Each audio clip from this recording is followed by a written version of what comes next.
Good morning friend, পূজা প্রতিমা চ্যানেলে আপনাদের স্বাগত। দেখুন দেখুন আমি এই প্রতিমাগুলো কিভাবে বানাবো।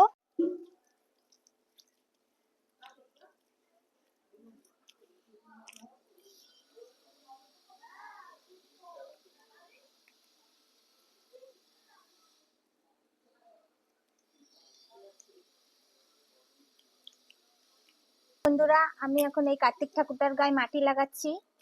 দেখুন এতগুলো ঠাকুরের মাটি লাগানো হয়ে গেছে।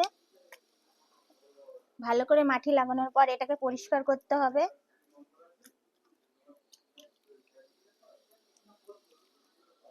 তারপরে আমি এটাকে বাইরে রোদে শুকাতে দেব।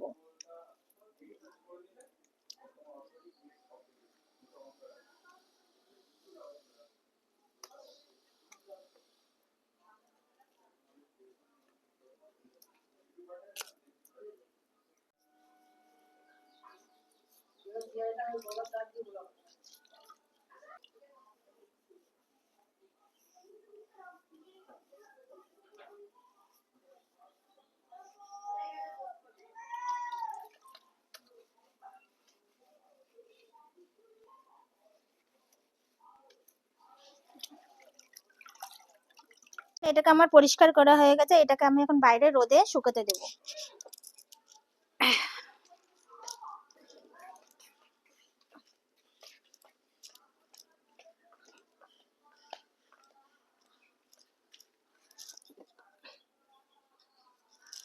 আমি কিভাবে এরপরে ঠাকুরগুলো বানাবো তার জন্য দেখতে গেলে আমাকে একটা লাইক সাবস্ক্রাইব করবেন প্লিজ। অবশ্যই লাইক সাবস্ক্রাইব করবেন।